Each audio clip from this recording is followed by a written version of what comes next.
Ikigai, which has, in a, I think it has taken the world by storm. And that is really ironic because it's a book all about living a life of meaning and of finding fulfillment and hardly all the stuff of excitement. But this book, I think, has taken the world by storm.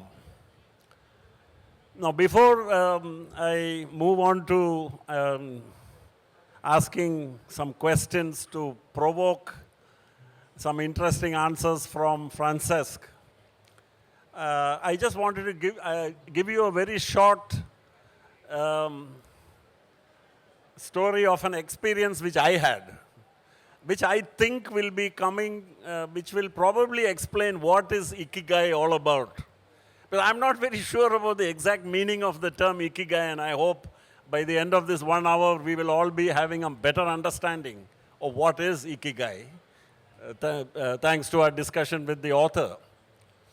But I want to narrate this incident which happened to me when I was 30 years old. And I was still a young IAS officer, and I was not very satisfied with my job, and I was trying to think of what do I want to do. And I had no real clue about what I wanted to do. And I was one of those guys, and I think I'm a fairly typical young person. At that time, I was a young person who sort of goes through life with the philosophy of we'll cross that bridge when we come to it, without having a plan, without having a sense of purpose. And so we just drift through life. And if we have some reasonable talent and abilities, we go through life not realizing what we are missing. And sometimes we reach the end of our lives and we retire, and then we go and grow roses or walk the dog or join the local temple committee or the church committee, and then gradually end our lives without ever having experienced the fulfillment of getting a purpose to our life. And for me, when I was 30 years old and I was in this stage, I walked into a national research institute at Trivandrum, and I met the head of R&D there. Now, I didn't know him. He was a total stranger. And I don't even know why I went to meet him. I was just curious about what the institute was doing. But 1 hour later, when I left his room, I knew exactly what I wanted to do in life. That was what that conversation did for me. That conversation actually helped me discover a purpose in my life. And it transformed an ordinary, average guy into somebody who was capable of doing, as it later turned out, I was able to accomplish extraordinary things just because I found a sense of purpose. So it was like my epiphany. I suddenly understood why I was there. I suddenly felt I had a purpose in my life. And that made all the difference. So I think what Ikigai is all about is this. Now let me come to the true star of the day is Francesc Miralles. Francesc had a very, very interesting life, and I think we will ask him to say something more about it. But when I went to Google and tried to find out something about him, I found there was a lot which is very interesting. And what was most interesting was he, I think, insisted on doing exactly the opposite of what people expected him to do. Whether it was his parents or his friends, whatever they wanted him to do, he was doing the unexpected thing. So he did not finish school, he did not finish his university, he did not finish many courses, and he started writing, and he wrote bestsellers, and then he traveled all around Europe, and finally he ended up writing this international bestseller. So my first question to Francesc is, going by your early life, Francesc,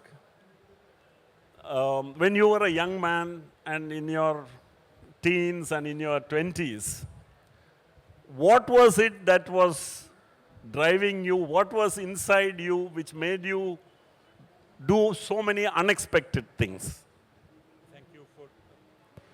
Thank you for this presentation. I would answer that in that time, the movement was my stability. So I didn't know what I wanted. I was changing of studies all the time. I was changing job all the times.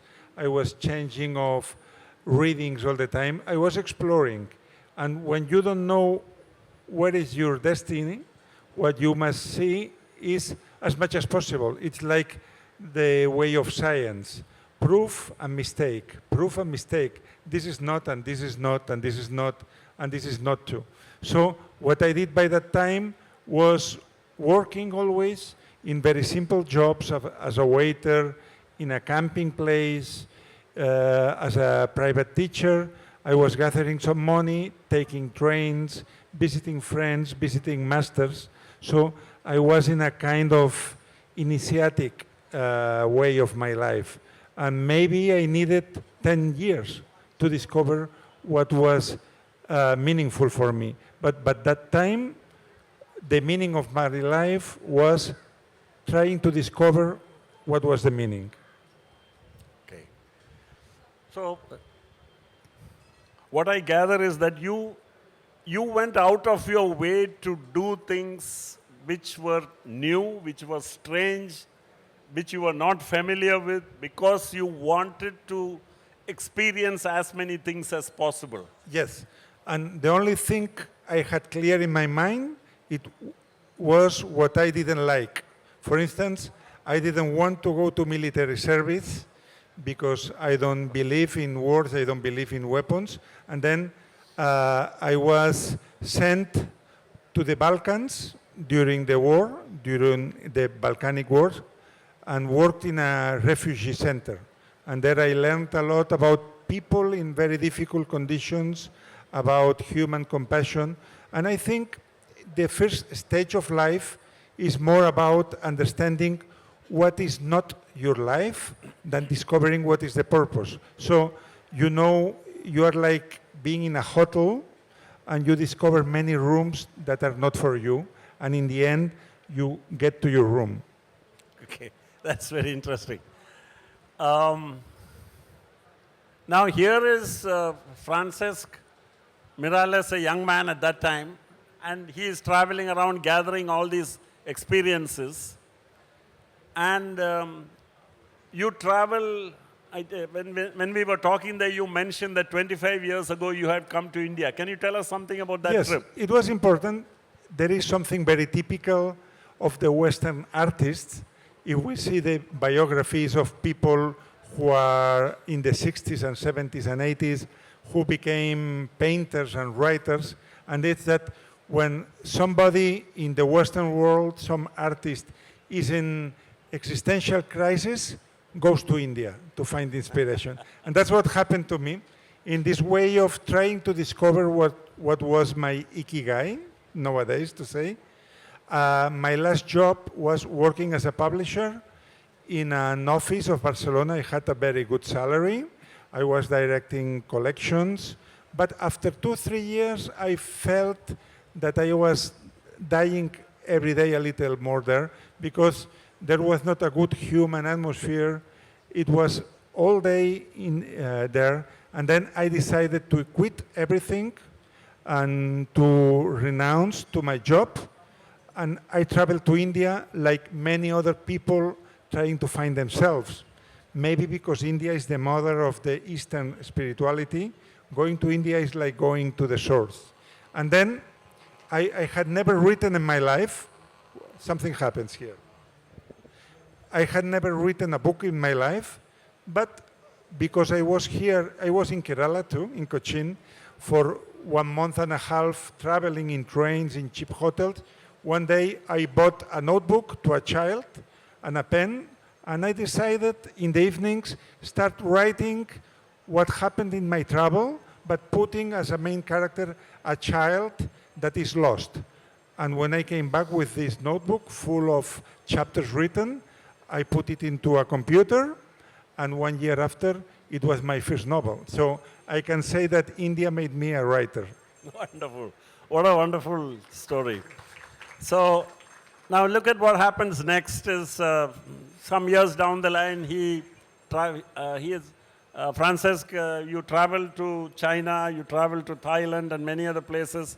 And then finally, you come to Japan. And there you meet Hector Garcia. Could you tell us something about meeting another Yes. person from Spain in Japan? In Japan. That's interesting. My first being in touch in Asia, it was India, but then I started traveling to Japan for professional reasons. I wrote a novel about Kyoto called Wabi Sabi, and then a common friend introduced me Hector. I would say some words about Hector. Hector is a very brilliant engineer that after finishing studies, he worked in CERN, in the accelerator of particles of Geneva. Afterwards, he went to Tokyo. There, he started a business with the son of Jimmy Choo, the one of the shoes. And then he started directing teams of engineers in high technology. So we are two very different people, but we were introduced. And by that time, he was a bit melancholic because he had had a difficult health condition, and we wanted to do a trip together. I think when you feel stuck in life, when you feel in crisis, go somewhere else, even if it's a city 50 kilometers from here, and see new things. And I told Hector, we should travel somewhere and do something together. And he said, my father-in-law, who is from Okinawa, says that in the north of the island, there is a very small village working with agriculture who have the Guinness World Record of longevity. And my father-in-law says we should interview these old people to know their secrets for a long and happy life. And that was the beginning of the project of Ikigai. The story gets more and more interesting. So here we have two people from Spain, one an engineer and a techie, who has become a Japanese citizen, married a Japanese, and the other is a Spanish writer who is looking for his Ikigai, and they meet. And these two very different guys decide then to follow the advice of Hector Garcia's well-wisher, who told him, you want to find some interesting lessons, go to Okinawa and go to this village called Ogimi, which has got the longest lived people in the world. And that's how the whole book started. Now, I think before we go into the main learnings from Ikigai, and we try to understand how that can have a relevance for us, for the lives of all of us here, could you tell us something about that time which you spent in Ogimi and how you went around meeting the people? Your experience, anything funny, any experiences from those days? It was difficult to go there because Japan is not like Spain or maybe like India. In Spain, a journalist would go to the village and start interviewing everyone. In Japan, there is a high respect to the old people, so we had to ask for permission to many people, to the mayor of the village, to the director of the touristic office, to the director of the Old People Association, and in the end, 4 months after, we went there. And what we discovered interviewing these old people is that their lives were so simple and they were happy because they had simplified life so much. Just to say that when we were in Ogimi, it was impossible to read WhatsApp or to look at Facebook because the coverage didn't allow that. So they live like in the 50s. They need to take the cable telephone or going on foot to visit the neighbor, and they have a quite analogic life. So they don't have the stress that we have to be connected to everything and to receive all these inputs. Their life is much more simple, and this allows to have more human contact to have more tenderness, to have more solidarity between the people who live there. And what it was surprising for us is how these people doing every day the same, having a repetitive life, how happy they were to repeat these things. Okay. So now let's just get into some interesting observations which Francesc made here about what he observed in Ogimi, in that village where they have the longest lived people on the planet, the people who seem to be the happiest, and the people who seem to be leading fulfilling lives. One of the things was they did not have internet connectivity there. They seem to have a understanding that they will not have this connectivity. And that's very interesting, isn't it? Because we think this instantaneous digital connectivity means being connected to human beings. It looks like digital connectivity actually is not connecting. It actually is preventing us from connecting with the other person, because this is like a proxy for connection. Anyway, that was just an observation which I had. So now, in the book, I think in this discussion, we will not try to go through the various, there are so many lessons in this book, and it's actually a how-to book, because like I was discussing with Francesc, in such a small book is compressed so much information that actually this is a manual on how to lead a fulfilling life. It is not a philosophical treatise explaining why you should lead a fulfilling life. It is a book on how to get there. Am I correct? Yes. Or can you comment on that? Yes, I consider it more an inspirational book than a practical book, because maybe because I was working so many years as publisher of this kind of books, for me, a practical book says you must do this and this and this and this, and first week you do that thing, second week. I think this is more a book of inspirations of his old masters, and yes, it gives some advice about nutrition, about social communication, about many things that have to do with our investigation, but I think it's a book to read and think.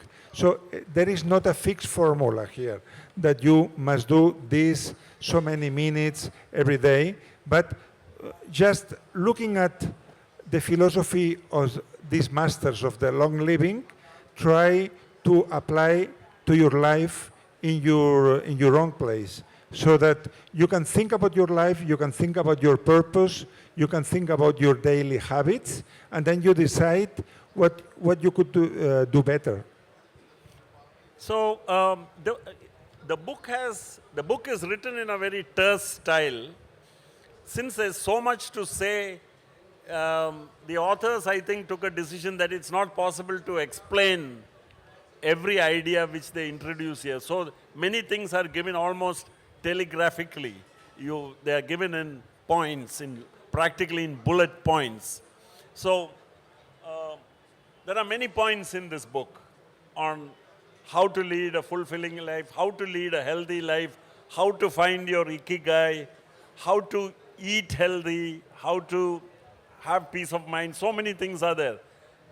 What would you say, as the author of the book, is for you the most important point which you are trying to make in this book? Yeah, I would say, if I had to take only one point, would be the importance of having a why in life. So you can have very good habits in sports, in eating, in everything. You can take care of your health, but if you don't have a reason to live, as Nietzsche says, you cannot resist anyhow. So if you have a why to live, then any adversity, any problem that you have, any change in your life, poorness, sentimental problems, you can overcome all this because you have a reason to live. And then maybe, like Dr. Frankl said, the most important purpose in our life would be to discover what our purpose is. Because when you have this, it's like a train that you put the machine in the front, then everything goes. Thank you. That's very interesting. Now,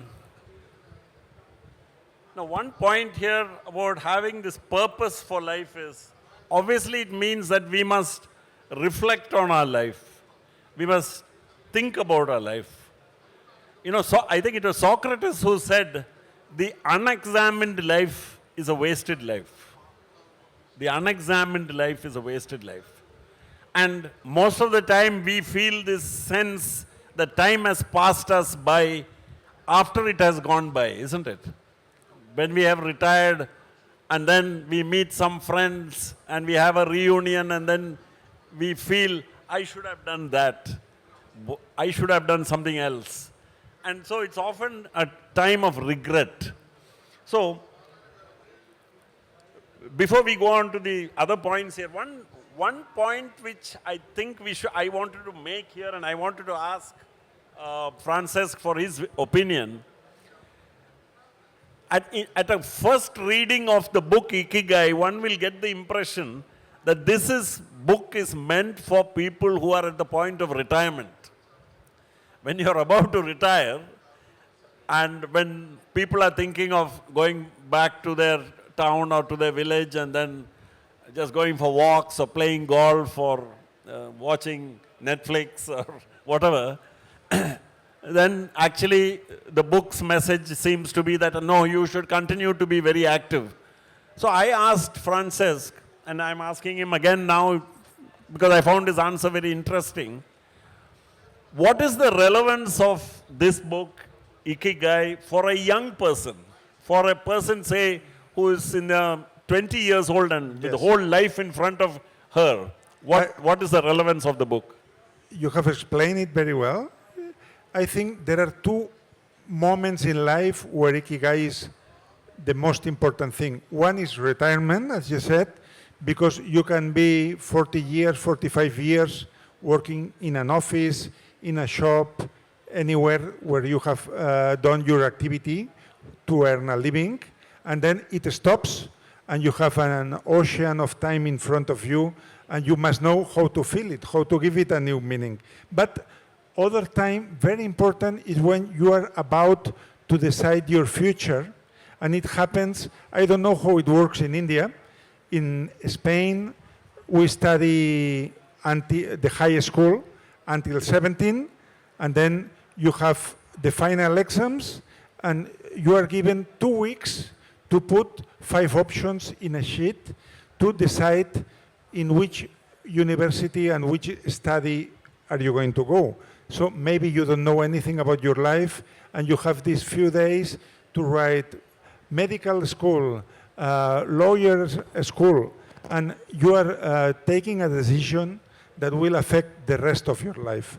So in this moment, I think if it's possible, it would be very advisable to take a free year, maybe to travel, to work, to have some experience, to make questions to yourself, and then after that, decide what do you want to do with the rest of your life. Because when you are 18, 19, 20, you are still in the beginning of your professional life. Maybe you are studying, maybe you're not, but the decisions you take are going to be very important in your future, in your history.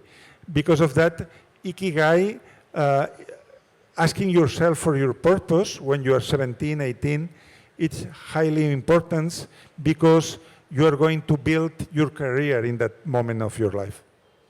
I think this is something very important, and I can't really see how many young people are there here in the audience. I think I see a few, and there is some very important meaning in this. In our country, when we don't, I think, spend enough time, young people, when they're taking this very important step from their school days to university. It's a very major step. And you're going to make a step into, you're going to commit yourself to a course of action which is going to keep you going for at least a few years and then into a career. And at that time, often these decisions are taken by our parents and by pressures of family. How is it in Spain? Yes, in Spain, family sometimes can be important. For instance, if you are son or daughter of a lawyer or of a doctor, maybe it is expected that you follow this line of the family. But it's more common that you don't know what to do and you choose the less worse option. So you don't know exactly what you want to study, and maybe you put philosophy or you put psychology or law, but it's because you must fill in the blank and put something. But there is not so much pressure for part of the parents unless your father or mother is a very brilliant professional, and then society expects from you that you are following the business. Here, I think this is an important point on which we should really all reflect. And one of the takeaways I get from this statement of Francesc is that at this stage, before making the commitment to the next stage, which is in university, our young people should take probably a year off, travel, go work somewhere, work on a farm, work in a factory, something. Do something which is completely different from what they have done before. And that will give a kind of time for yourself to think through to some extent, experience new things, and come back to that decision of what you want to do next in a much better frame of mind. For example, one analogy which I'm thinking of is, in the old days, the thing was that as soon as you finish your undergraduation or your engineering degree, you go and do an MBA immediately after that. Now the thinking is, in fact, in most of the top universities across the world, they will not take fresh graduates for the MBA program. They want that you should have, after graduation, you should have had at least 2 to 3 years experience somewhere before they take you for the program. And I think even the education system, the intake stage itself, they are beginning to understand that people must have many life experiences before they commit. Yes, because there is the official school where we go as children, where we go as youngsters, the masters, but there is the school of life. I think main things, the most important things we learn in this life, we learn them from our parents, from our friends, traveling, walking, going in bicycle if needed. So there is a lot to learn from experience. And experience you cannot learn it from a book. You must have you must have different visions of what you can be. Today I was in an interview and I was talking with a journalist and she asked me what is important for a writer, to be a writer, to become a writer. And I told her something that Thoreau, the American philosopher, said. Thoreau was the author of this Walden, The Life in the Woods. He lived near Boston in a little hut. And this man was very famous because of the newspapers. He was a philosopher also. And many young people went to him to ask, how can I become a writer? How can I become professional of that? And he said to all of them the same piece of advice that I find very useful also for life. He said, before sitting to write, you must stand up for living. So I would say the same. Before maybe choosing what is your master, what is your professional orientation, live and see what the world has to say to you. Thank you, Francis. That was superb. And I think that's another one of those gems which has come out today. Of this quotation of Thoreau's, before sitting down to write, you must learn to stand up and live. Now, in the book Ikigai, in the process of finding one's Ikigai, which includes finding one's purpose, one of the main parts of which is finding your purpose in life, you introduce a very interesting concept saying you must find where that activity in which you get flow. So the Yes. concept of flow you introduce, which is to me one of the most fascinating ideas in the book. Could you explain that to us? Yes, this idea of flow, we must credit the author of this very important book, Flow, that is Csikszentmihalyi, a Hungarian neurologist and psychologist who did his work in the United States, and he published a book called Flow to explain a very broad investigation that he did to know what is happiness, what does it mean to be happy. And he did this investigation with thousands of people who were feeling happy, and then he explored what were they doing and how was their state of mind. And he discovered that people are happy when they can flow with something. So a happy painter is somebody who has the brush in his hand and time disappears and only exists the canvas and his imagination and the thing that he or she wants to create. Flow for a doctor would be when this person is totally absorbed by the task that he is doing. So when we find one thing that can be a passion, that can absorb us, we can flow with that, and this flow will bring us lots of happiness and will make something more important. We are going to do things that are important for others. We are going to be useful. I think it was Ralph Waldo Emerson, who was the teacher of Thoreau, who said, we have not come to this life to be happy. We have come to this life to be useful to the others. Lovely. I think we have a few more minutes before we open up the discussion, so I just want to go on with this idea of flow a little more. There are many activities which we do, which when we do some of those activities, we feel we are doing it effortlessly. We are just, it is just happening and we are producing great results. But we are, most of the time, many of us are engaged in doing things which we find difficult and which do not give us the flow. So my question is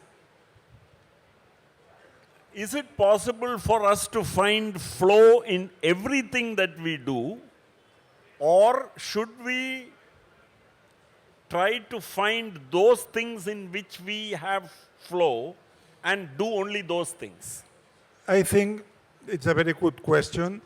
Every person of this world is good for something, but nobody is good for everything. So if there is something that is difficult for you, like studying, like being inside a studio, maybe your values, maybe your utility to the world is to be done outside. So this brings me to a very important theoretical and scholar, Ken Robinson. Sir Ken Robinson wrote a book called The Element. And he said a very simple theory that before telling a child what must he or she do, what is to study, we must ask what is the element of this person and what does it mean, the element? For a fish, the natural element is the water. It's where the fish feels comfortable. And people individually have, every one of us, our own element. And this is the first step to discover our Ikigai. Some people want to work alone. This is their element. They are inner people, they are intellectual, they are happy doing things alone. Some other people need to do things with others, like to solve problems, like to be in cooperation. Some people want to be indoors, some others need to be in nature. So maybe a very useful way is to discover what is our element, in which kind of situations I am more useful and I can develop better my talent. And this is a first step to discover then what exactly is what I can do. for the world.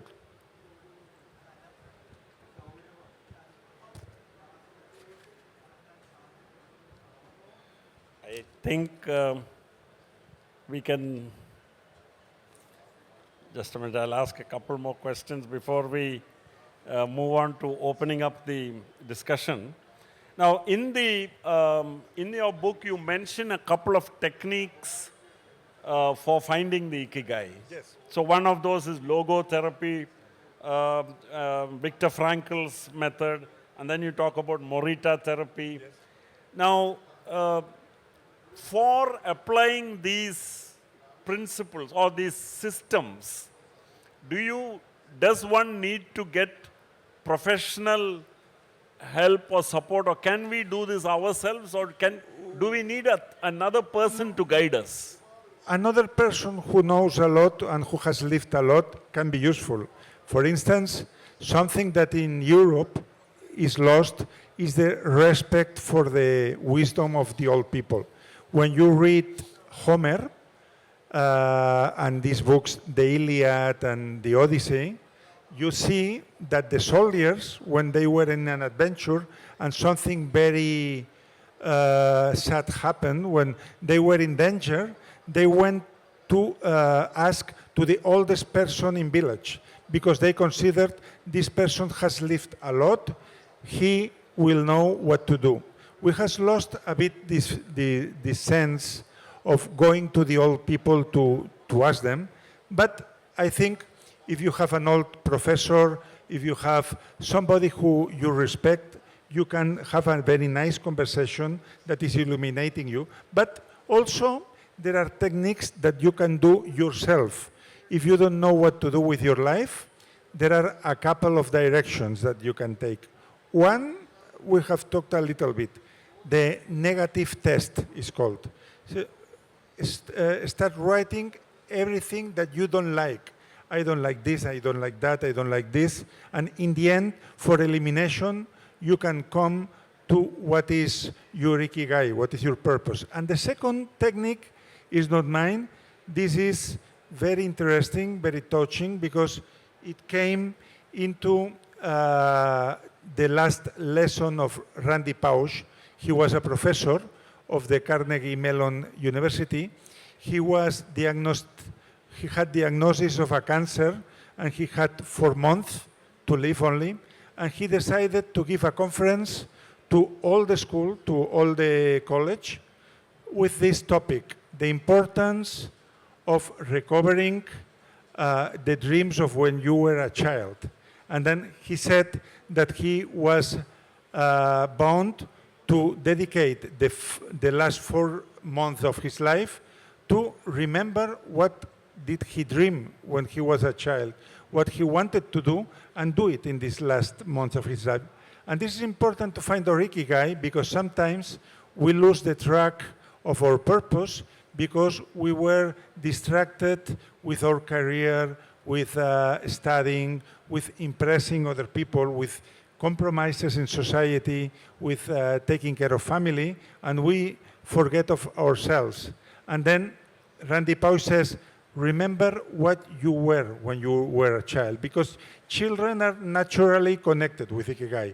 There are children who dance, others like to sing, others are little mathematicians. So if you remember how were you when you were a child and what were your dreams, maybe you reconnect with your Ikigai and you can recover the track. This is really fascinating for me, because what you just mentioned, Francesc, is that Randy Pausch mentions that children are naturally know and understand their Ikigai. Then somewhere along the way we lose that, Yes.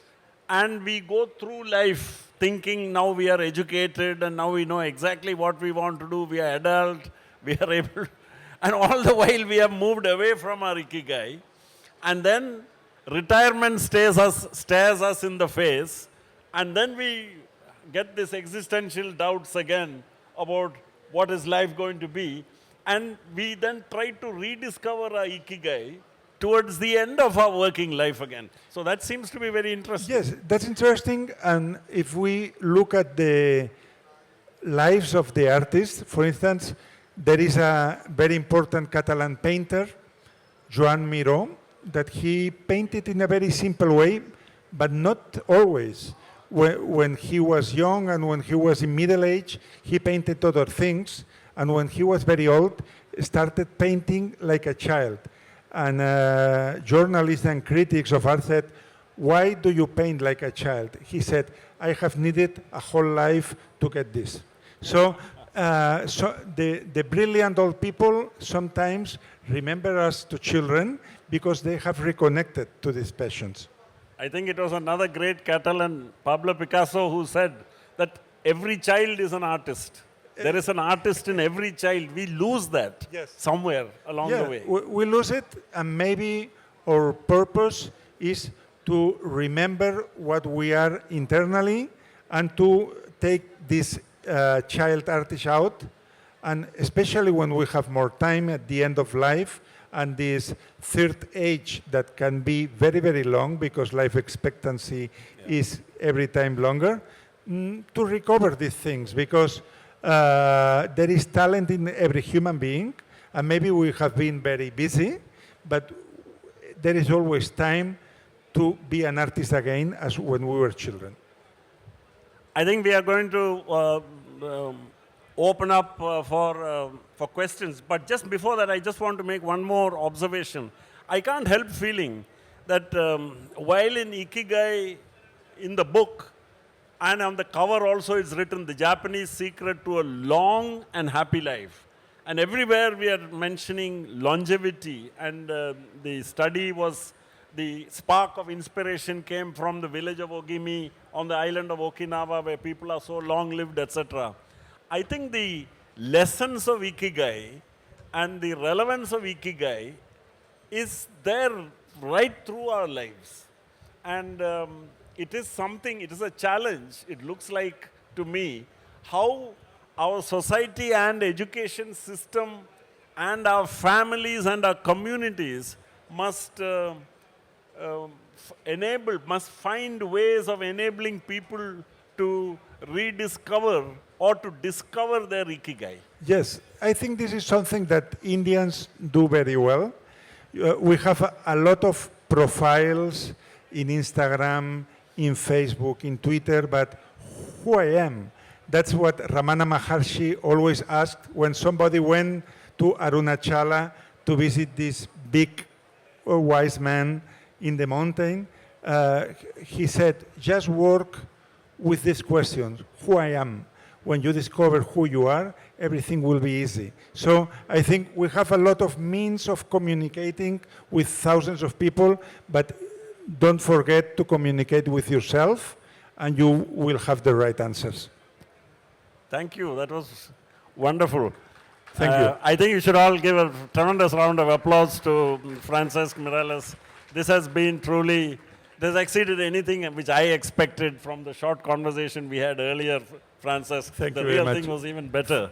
So now we will open up the discussion to the audience. Please pour out your questions, and I'm sure you'll get some very interesting answers from Francesc Miralles. Over to you. Yes. Now it's time for interaction with the audience. You please ask questions. Good evening, sir. Thank you. Even after finding out our Ikigai, for example, a person who wants to be a dancer or you want to be a writer, right? And after becoming a writer, when you publish your book or when you continue your profession, there must be certain stress you must face. I'm sure about it. But after even finding out Ikigai, we must have some stresses in our life. We must be stressed. Yes. Under many circumstances when you continue. For example, Michael Jackson was a person who continued to be a dancer. And in this profession, we can see that Michael Jackson was somewhat diverting. Through many ways, we can see that he was accused of using many drugs and all. So why it's happening? Even after finding our Ikigai, why we are under stress? What may be the solution for that? You mean the importance of stress? No, in spite of finding... Yes, yes. Still there is... Yes, because life is not easy for anyone. I would say life is especially difficult for people who are very popular. The other day, I was reading an interview with Brad Pitt. Apparently, he has everything in life. He's a very handsome man with 56. He has a lot of money, and he confessed that he had a lot of problems with addiction to alcohol that he could overcome thanks to a friend of profession. And we can ask why a person that has everything in life can choose a partner, has a lot of money, can choose the place where you live, you can be seen by millions of people. How can this person find so many problems? That's because you can find your Ikigai, you can be a successful writer, you can be a successful entrepreneur, but if you forget your spiritual life, what makes you human, you will feel lost. So there is no real success if you don't attend to this essential part of a human being. So in fact, I thank you for that answer. But in fact, in this book, in the book Ikigai, on page 179, the author writes, we need randomness, mess, adventures, uncertainty, self-discovery, here traumatic episodes, all these things that make life worth living. Life is pure imperfection, as the philosophy of wabi-sabi teaches us. And the passage of time shows us that everything is fleeting.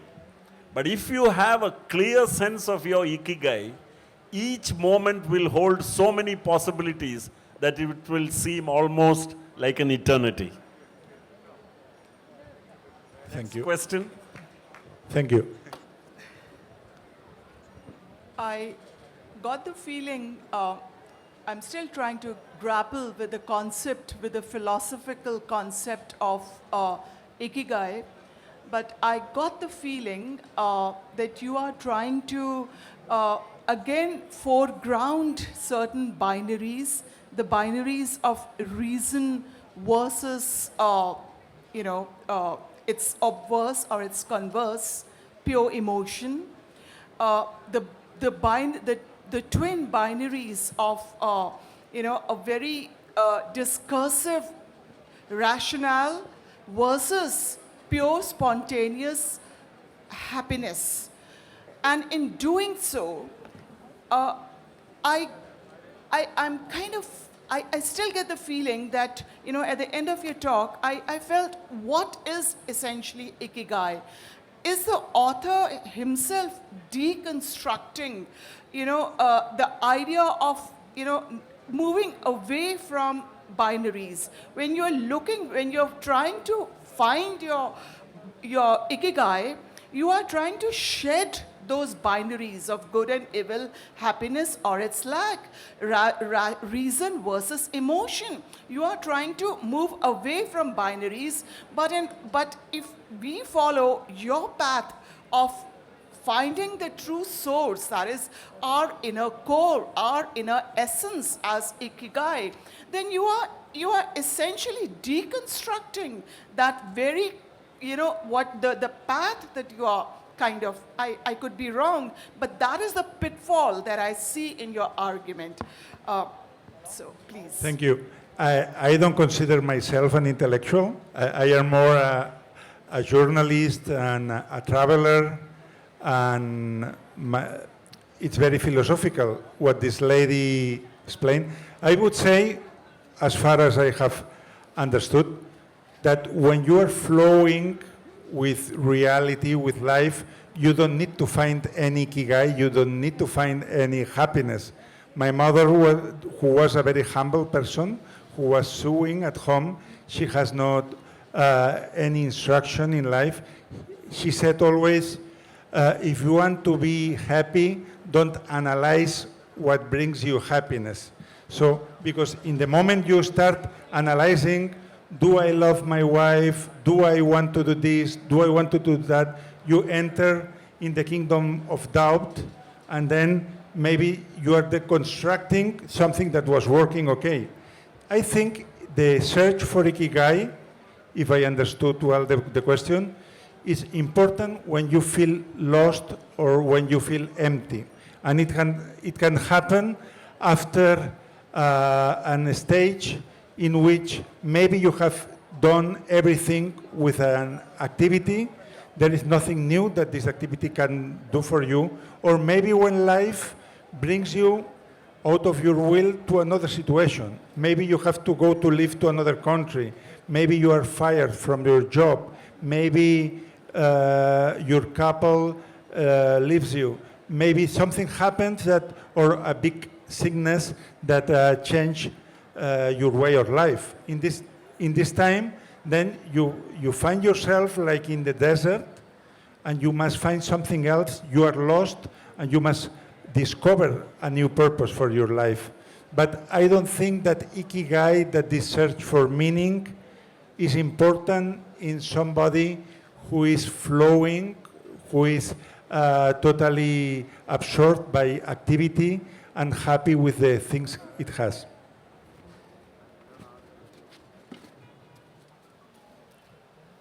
I think the person who asked the question should just reflect on this answer, because I don't know. I don't think you can say the final word in this, so I think we should move on to other questions and then probably come back if we still have time. Any other questions, please? Sir, I'm, Oh, hello. sir, and I'm a PG student here at Calicut University, studying at Malappuram district here. So I wanted to ask, in the course of Ikigai, maybe we ourselves take some decisions. Maybe from, like you said, from childhood we have some dream and we follow that. Appropriately we follow that amidst of, against of everybody. Maybe people may be discouraging us for our passion or whatever. And amidst of all that, we follow our passion or whatever we dream we have. But during following or during in the course, we found out something about this is not right.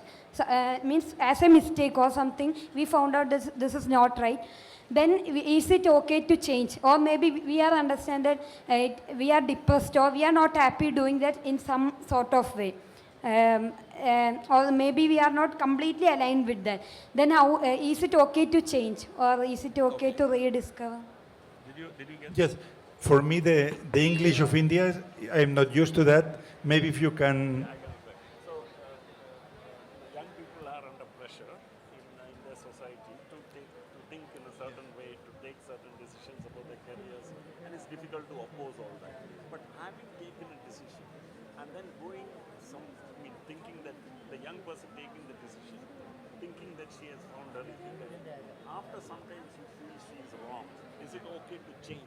Yes, this is important what you say, that sometimes we feel that when we take a very important decision in our lives, it must be forever. And many things in this life are not forever.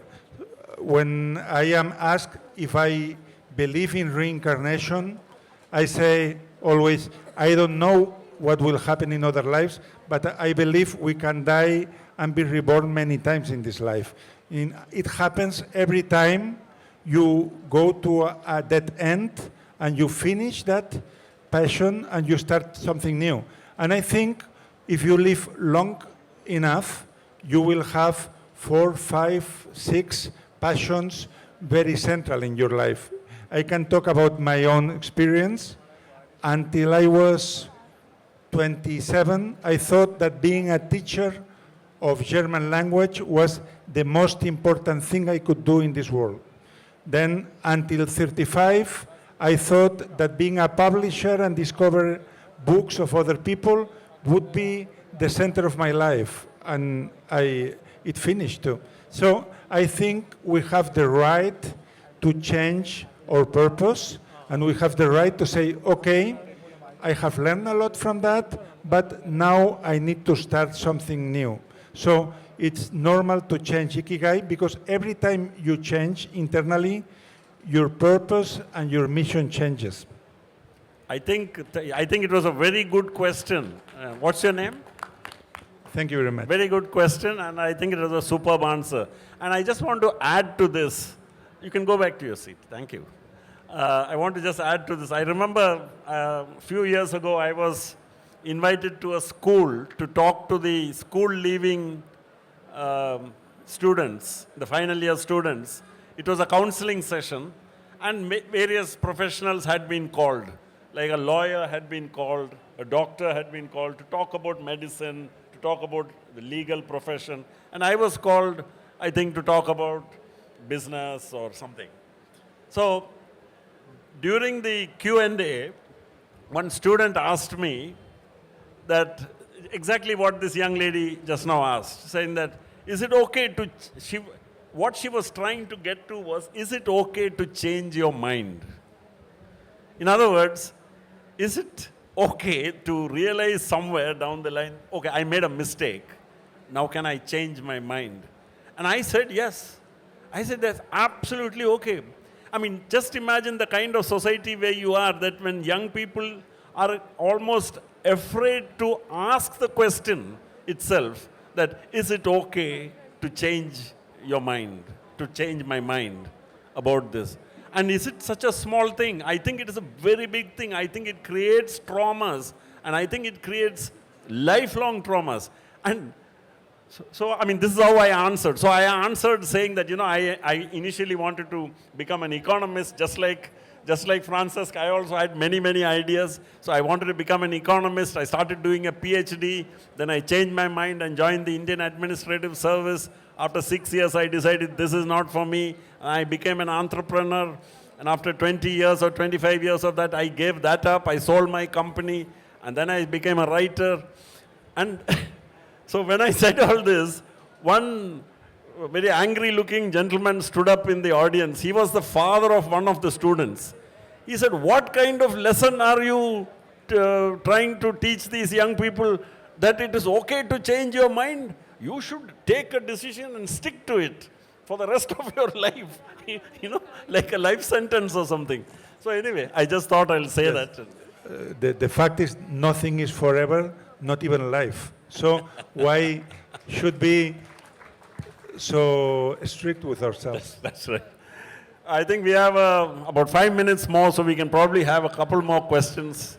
I'm sure there are many questions here from the audience.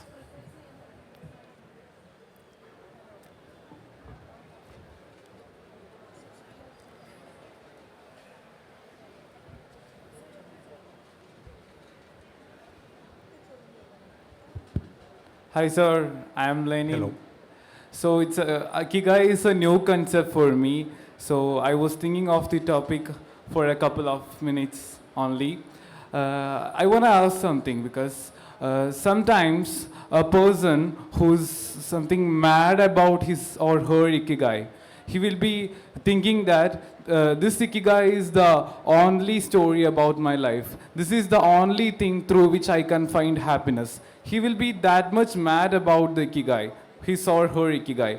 And he could find what his Ikigai is. And sometimes moving forward with this Ikigai, he could experience some quantitative problems. For example, a singer who would love to be a part, who would love to move forward with singing, sometimes in his life could feel a vocal system damage, or in a position at which he cannot sing more. At that time, he will be not having another option, or he will be not able to think about an alternative Ikigai.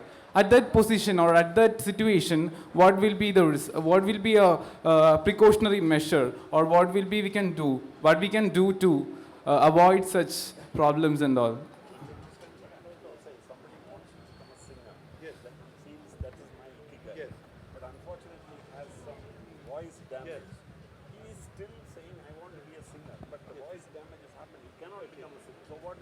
Yes, it's interesting what you ask, because we can have a passion, but we don't know this passion for how many people will be the benefit of that. So I can see that very often when I give creative writing classes. Sometimes I organize groups. you see from the beginning very clearly somebody who has a gift, who has a special talent, and that maybe if this person finds the right topic, can write something that could be a bestseller. But there are other writers that maybe are more intimate, maybe they have a more psychological style, maybe it's more for minorities, and then I think it's worth that a person like this also writes, because if we didn't believe that, then if I am not as good as Messi, then I cannot play football in this beach, and maybe it makes me happy there. Then for that I would say what a friend of mine who is novelist always say, that he writes novels very, very long, 600, 700 pages. And I always ask him, Andres, for you, when you write your book, it's important to know, do you think if you are going to earn a lot of money? And he says always, I would write a book like this, so thick, even if I knew that it would be happy, it would make happy a single person. So I think the success has nothing to do with the pleasure we can have following our Ikigai. That's something that don't depend on us.